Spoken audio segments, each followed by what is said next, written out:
Varicose వ్యాధితో బాధపడుతున్నారంట. తక్కువ ఖర్చుతో ట్రీట్మెంట్ కావాలి అనుకుంటే ఇవీస్ హాస్పిటల్ని సంప్రదించండి.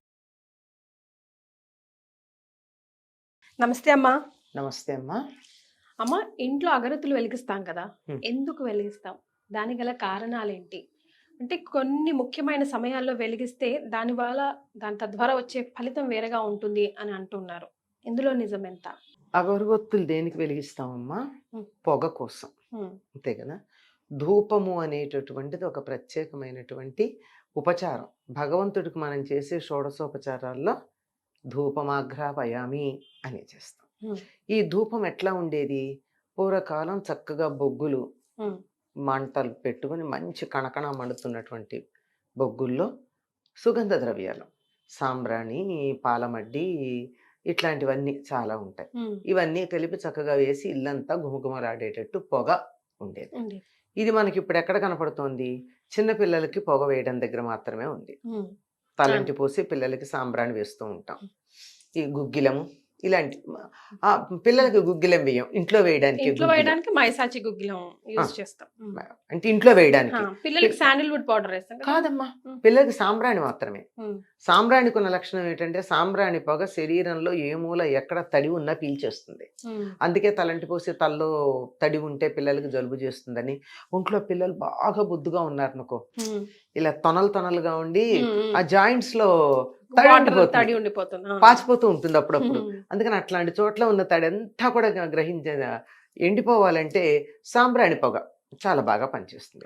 ఇట్లాంటి పొగే అమ్మవారికి కూడా లేదా అయ్యవారికి కూడా దేవుడికి వేసే పద్ధతి ఉండేది. ఇటు ధూపం, ఆ తర్వాత దీపం. ఈ ధూపం వేయడం అనేటటువంటిది ఈ బొగ్గుల్లో వేయడం ఇవన్నీ కుదరక ఒక ఒత్తిలాగా, ఒక పుల్లలాగా చేసి అగరబత్తి అనేటటువంటి పేరుతో దాన్ని వాడుకుంటున్నాం. దాంట్లో అగరు కూడా ఉంటుందమ్మా.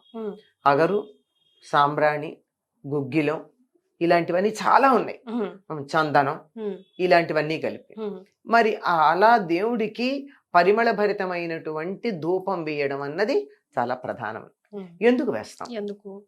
ఎందుకు వేస్తామంటే ఇంట్లో ఉన్నటువంటి మామూలుగా కనుక చెప్పుకున్నట్టయితే అసలు దేవుడు పూజ విషయాలు పక్కకు పెట్టండి. ఇంట్లో పొగ వేస్తే ఏమవుతుంది? దోమలు పోతున్నాయా? నుసమలు లాంటివన్నీ పోతాయా? ఇవన్నీ ఏ రకమైనటువంటి చిన్న చిన్న పురుగులు, కీటకాలు లాంటివన్నీ పోతాయి. ఆఖరికి మీరు గుగ్గిలం కానీ లేకపోయినట్టయితే సాంబ్రాణి కానీ వేస్తే చుట్టుపక్కలకి చీమలు కూడా రావు. అవునమ్మా. అంటే పిల్లలకి ఏం చేస్తాం? స్నానం చేయించిన తర్వాత వాళ్ళకి ఒళ్ళంతా సాంబ్రాణి పొగ వేసి ఉయ్యాల్లో పడుకోబెట్టి కింద ఇంకేదైనా ఉంటే ఆ నిప్పుల్లో నుంచి పొగ వస్తుందని ఉయ్యాల కింద ఆ సాంబ్రాణి పొగ వేసేస్తున్న అడుగున పెడతాం. దాంతో ఉయ్యాల చుట్టుపక్కల పిల్లలు పడుకునే మంచం దగ్గర కూడా ఏమి రాకుండా ఉంటాయి. ఇది బయటికి కనపడేటటువంటి భౌతికంగా మనకు కనపడేది. అంతేకాకుండా ఇది నెగిటివ్ ఎనర్జీని పోగొడుతుంది. ఇప్పుడు నెగిటివ్ ఎనర్జీని ఎట్లా పోగొడతాం? చీకటి పోవాలంటే ఏం చెయ్యాలి?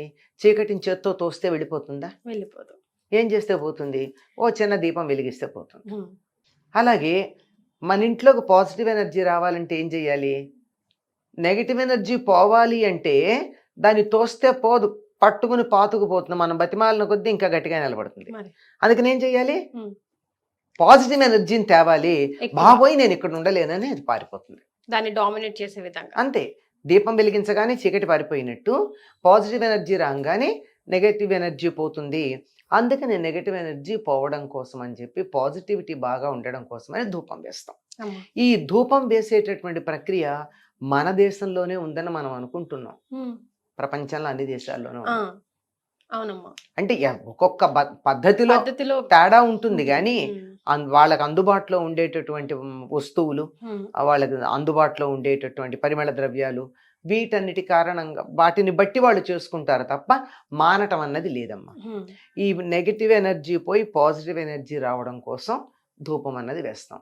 అంతేకాదు అలా గనక వేసినట్టయితే ఇంట్లో సాంబ్రాణి ధూపం వేసాక ఇంట్లోకి ఎవరైనా వస్తే ఎలా ఉంటుందమ్మా? ఆహా అనిపిస్తుంది. అటువంటి ప్రశాంతత ఇంట్లో ఉండాలి అంటే వెయ్యాలి.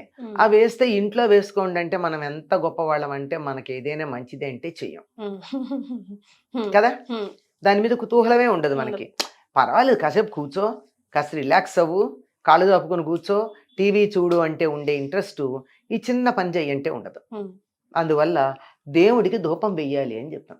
ఉమ్, అలా ధూపం గనక వేసినట్టయితే దేవుడు మనను అనుగ్రహిస్తాడు అని. ఉమ్, అందుకని పైకి చెప్పిన కారణం అది. కానీ వాస్తవానికి ఇంట్లో ఉండేటటువంటి భౌతికమైనటువంటి పనికిరాని వస్తువులు పోవడంతో పాటుగా నెగటివ్ వైబ్రేషన్స్ ఏవైతే ఉంటాయో అవన్నీ కూడా అక్కడి నుంచి బయటికి వెళ్ళిపోవడం జరుగుతుంది. ఇందుకు చెప్పాను కదా, సాంబ్రాణి తడినంతా పోగొడుతుంది. దేవుడి గదిలో కనుక ఉన్నట్టయితే తప్పనిసరిగా ఇంతో అంతో నీళ్ల చినుకులు పడక మానవు. ఉమ్, ఉమ్, అదో ఆచమనం చేసినప్పుడు మరొకప్పుడు ఒక చుక్కన్నా పడుతూ ఉంటాయి. ఉమ్, మనం చాలా జాగ్రత్తగా తెలివిగా చేస్తాం కదా, అప్పుడప్పుడు బాగా కూడా పడుతూ ఉంటాయి.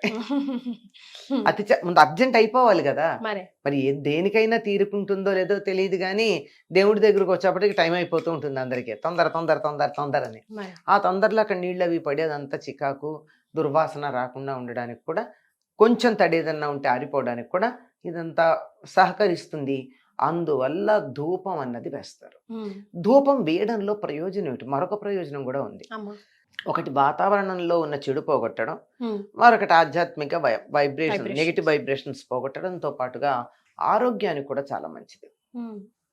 కానీ ఏది వాడుతున్నాం అనేది ఇంపార్టెంట్ అది కదా ఈ మధ్య, లేకపోతే లంగ్స్ ఇన్ఫెక్షన్ పాపం ఎక్కువ చాలా శాతం ఎక్కువ అవుతుంది. గుళ్ళో అది కూడా అర్చకులకి అందుకే చెప్తా, అది చెప్పడానికే ఈ ప్రాతిపదిక ఇచ్చి చెప్తున్నా నేను. ఉమ్, ఏమంటే ధూపం ధూమక్రియ అని చేస్తారు అమ్మా. దీంట్లో మన ఆయుర్వేదంలో. ఉమ్, అంటే చాలా రకాలైనటువంటి వ్యాధులు పోగొట్టడానికి మంచి కణకణ మండుతున్నటువంటి బొగ్గుల మీద, ఉమ్, లేదా ఆవు పేడతో తయారు చేసినటువంటి పిడక బాగా కాలిన తర్వాత ఎర్రగా ఉన్నప్పుడు ఉమ్, దాని మీద కొన్ని రకాల పదార్థాలు వేసి ఉమ్, ఆ పొగ పీల్చమంటారు. ఉమ్, దీన్ని నస్యమని, ధూమమని, అనేక పేర్లతో లోకంలో వ్యాప్తిలో ఉంది. అమ్మా. మనం అన్నిటికీ తెలియదు, కానీ మనకు చిన్న విషయం మాత్రం తెలుసు. ఉమ్, చిన్నపిల్లలకు కానీ, మామూలుగా మరీ పసిపిల్లలు అయితే కాదు కానీ, కాస్త 3-4 ఏళ్ళు అలా వచ్చినటువంటి పిల్లలకి జలుబు చేసి ముక్కు బ్లాక్ అయిపోయి చికాగ్గా ఉంటే నిప్పుల మీద ఉమ్, పసుపు వేస్తే ఉమ్, ఒకలాంటి పొగ వచ్చేస్తుంది కదా, ఉమ్, బ్రైట్ గొట్టుగా వస్తుంది. దాన్ని పీల్చేస్తే వెంటనే ముక్కు క్లియర్ అవుతుంది. ఉమ్, అది దొరకలేదు ఉమ్. మనకు. అసలు నిప్పులు ఎక్కడ దొరుకుతున్నాయి? ఇప్పుడు దొరకడమే చాలా ఇప్పుడు కష్టం. నెబులైజేషన్ కొద్ది గొప్ప దానికే కదమ్మా అదే ఎక్స్టెన్షన్. అది కూడా ఆవిరే. ఆవిరే అదే అంటున్నా. అంటే నిప్పులు దొరకలేదు, ఏం చెయ్యాలి? ఉమ్, ఏం చెయ్యాలి అంటే ఒక సేఫ్టీ పిన్ తీసుకుని ఉమ్, దానికి ఒక మిరియం గుచ్చి, కష్టపడి ఉమ్. గుచ్చాలి. ఓకే. గుచ్చి దాన్ని మన స్టవ్ మీద పెడితే కాలుతుంది. ఆ, కాలడానికి జొత్తు ఆ, అవతలకి లాగామనుకో, కాలడం మొదలెట్టాక దాని నుంచి పొగ వస్తుంది. ఓకే. ఆ పొగ పీలిస్తే చాలా క్లియర్ అవుతుంది ముక్కులు. ఓ. కావాలంటే మన ఎక్స్పెరిమెంట్ చేసుకోవచ్చు. జలుబు చేసి ముక్కు బ్లాక్ అయింది అనిపించగానే ఉమ్, సేఫ్టీ పిన్కి చివర గుచ్చి సేఫ్టీ పిన్ లాగేసి, లేదా వేరే రకం ఏమన్నా ఉంటే ఉండొచ్చు అట్లా. అదే అంటే మన ఇళ్ళలో. మొత్తానికి అది వేడి చేయాలి. అది వేడి చేసి అది కొంచెం మాడంగానే పొగ వస్తూ ఉంటుంది. ఆ పొగను పీల్చినట్టయితే ఇది ప్రత్యేకమైన స్పెసిఫిక్గా ఒక వ్యాధి, ఒక ఇబ్బంది ఉన్నప్పుడు. ఉమ్, అసలు ఇబ్బందే రాకుండా ఉండడానికి ఏం చేయాలి? ఏం చేయాలి? రోజు ఇలాంటివన్నీ కలిపినటువంటి పొగ ఇంట్లో ఇంట్లో రోజు తరచు. ఉంటే అసలు ప్రత్యేకంగా వేసుకోవాల్సిన అవసరం లేకుండా ఊపిరితిత్తులకి హాయిగా ఉండేటట్టుగా ఉంటుంది. ఎస్. వాతావరణాన్ని, లోపల ఆరోగ్యాన్ని, వీటన్నిటిని కూడా శుభ్రం శుభ్రం చేస్తుంది. చేస్తాం. అలాగే అమ్మ, ఉదయం కాలం, సాయంకాలం, సంధ్య వేళ కూడా అగరత్తులు ముఖ్యంగా వెలిగిస్తే నిజంగా ఇంట్లో ఉన్న నెగిటివ్ వైబ్రేషన్స్ అంతా ఎప్పుడు సాయంకాలం, సంధ్య వేళ పూజ అంటే మనకు ఉదయమే తెలుసు, కానీ ఈ గోధూళి సమయాన్ని కూడా తప్పనిసరిగా ఎక్కువగా- చెయ్యాలమ్మా. ఉమ్, తప్పనిసరిగా ఇంట్లో దీపం పెట్టమంటారు. ఈ రోజుల్లో మనకి ఎలక్ట్రిక్ దీపాలు వచ్చాయి, కానీ ఉమ్, లేకపోతే అసత్సంచి వాళ్ళ దీపం పెట్టండి ఇంట్లో కిరసనాయిల దీపాలు వెలిగించేస్తూ ఉండేవాళ్ళు ఉమ్, తప్పనిసరిగా. ఉమ్, అందులో దేవుడి దగ్గర కూడా సరిగ్గా మనకి అక్కర్లేనటువంటి దుష్టమైనటువంటివన్నీ లోపల ప్రవేశించే సమయం అది. దానికి ప్రదోషము అని పేరు. ఉమ్, అందుకని ఆ సమయంలో దేవుడి దగ్గర దీపం పెట్టుకుని ఇలా పొగ గనక వేసినట్టయితే ఎటువంటి దోషాలు లోపలికి రావు. ఇంకా మీకు ఈ సూఫీ సంప్రదాయానికి సంబంధించిన ఫకీర్లు ఉంటారు చూడండి, అవునమ్మా. వాళ్ళు మండుతున్న బొగ్గుల కుంపడి తీసుకొస్తారు, అందరిళ్లలోనూ పొగ ఉమ్, వేస్తామని. ఉమ్, అది వాళ్ళు ఎప్పుడు వస్తారు? సాయంకాలమే వస్తారు. ఉమ్, వచ్చి ఇంత సాంబ్రాణి కొంచెం గుగ్గిలం ఉంటుంది అనుకుంటా, అందులో వాళ్ళు వెళ్ళి ఆ ఘాటు కూడా ఉంటుంది. ఉమ్, ఇంకేవో సుగంధ ద్రవ్యాలు కలిపి కాస్త మన ఇంట్లో అన్ని మూలలా కాస్త దాన్ని చూపించేసి ఆ కుంపట్లో ఉన్న బొగ్గుల్ని మనం ఇచ్చే దక్షిణ నెమలి తీసుకుని- పింఛంతో ఆ. ఇలా అంటూ ఉంటారు కదా. అది అంచేత ఆ నెగిటివ్ వైబ్రేషన్స్ పోవడానికి ఇది బాగా సహకరిస్తుంది. అందువల్ల తప్పనిసరిగా వేయమంటారు. ఇందాక మీరు ఒక మాట అన్నారు, అమ్మ. ఇవి వేయవలసిన పద్ధతి ఇది. ఉమ్. కానీ ప్రస్తుతం అగరబత్తులు వెలిగించటం కన్నా మానేయడం మంచిది అనేటువంటి అభిప్రాయం కలుగుతుంది. అది అందుకే వచ్చింది మనకి అదే topic. అందుకే నేను చెప్తున్నా. ఎక్కువ మంది ఆలయాల్లో అర్చకులుగా ఉన్నటువంటి వారికి థ్రోట్ క్యాన్సర్ రావడం గమనించాం. అమ్మా. వాళ్ళు అసలు పాపం ఒక తాంబూలం కూడా వేసుకునే అలవాట్లేదు, ఒక్కపొడి కూడా వేసుకునే అలవాట్లేదు, అదే సిగరెట్ కదా. అలవాట్లేదు. ఉమ్. సరే ఇంకా చెప్పక్కర్లేదు, ఇవే లేవంటే వేరే ఉండుండవు. అట్లాంటి వాళ్ళకి ఎందుకు వచ్చింది అని దాని మీద ఒక చిన్న సర్వే చేసి పరిశోధన చేస్తే తెలిసింది ఏమిటంటే కర్పూరము అగరొత్తి వల్ల వచ్చింది అన్నారు. ఉమ్. అదేమిటి కర్పూరము మంచిదే అగరొత్తి మంచిదే కదా అంటే, ఉమ్. కర్పూరం యాజ్ ఇట్ ఈజ్ వాడట్లేదు కదా మనం, మరే. అది మైనం కలిపి వాడుతున్నాం. ఉమ్. బిళ్ళలుగా వచ్చిందంటేనే మైనం కలిపి వాడుతున్నాం. ఉమ్. కనుక మనం వెలిగించినప్పుడు కర్పూరానికి ఉండే శక్తితో పాటు మైనం కాలినటువంటి టాక్సిన్ కూడా అందులో వచ్చింది కదా, పనికిరాంది విషవాయువు. ఉమ్. ఆ విషవాయువు పీల్చటం, అలాగే అగరొత్తులన్నీ కూడా కెమికల్స్తో మంచి పరిమళం ఉండాలనే ఉద్దేశంతో కెమికల్స్ వాటిల్లో వాడడం. ఉమ్. ఈ రెండింటిని ఆ గర్భగుడిలో ఉండి పెద్దగా గాలి ప్రసారం చేసే అవకాశం కూడా లేనటువంటి చోట ఉంటారు కదా, అలా పీల్చి వచ్చే వాళ్ళకి వచ్చినటువంటి థ్రోట్ ప్రాబ్లం రావడానికి కారణం అగరబత్తులు. రసాయనాలతో ఉన్నటువంటి అగరబత్తులు, కొవ్వుతో కలిపి తయారు చేసినటువంటి, మైనంతో కలిపి తయారు చేసినటువంటి హారతి కర్పూరం, ఈ రెండే కారణం అని తేల్చి చెప్పారు. Yes. చేత గాలి పీలిస్తే వస్తే ఎంత ప్రభావమో మనకి తెలుసు, ఉమ్. చెడ్డ గాలి పీలిస్తే ఏమవుతుందో మనకి తెలుసు. ఇలా పెట్టుకుంటూ ఉంటాం. మరే.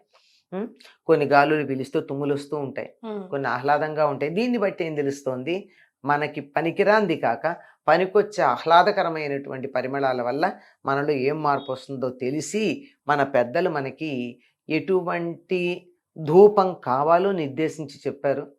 సరే, మనకి ఒత్తులు చేసుకోవడమే రాని వాళ్ళం ఉన్నాం ఇప్పుడు. ఉమ్. దీపంలో ఒత్తి ఎట్లా వేయాలో తెలియనటువంటి వాళ్ళు చాలామంది ఉన్నారు. అటువంటి సందర్భంలో ఈ తేడా తెలుసుకోండి అంటే ఎంతమంది కుదురుతుంది? తెలుసుకోవాల్సింది తప్పదు. అంటే ఇంట్లో అందరం అగరత్తులు వెలిగిస్తాం, కానీ ఎందుకు వెలిగిస్తాం, ఎలాంటివి వెలిగించాలి తెలుసుకోవడం ఉత్తమాతి ఉత్తమం. అవునమ్మా, పిల్లలు ఉంటారు కదమ్మా, రసాయన పెద్దలు ద్రవ్యాలు ఉంటారు. లేని వాడాలి. వాడాలి. Right. చాలా సంతోషం అమ్మా, ధన్యవాదాలు.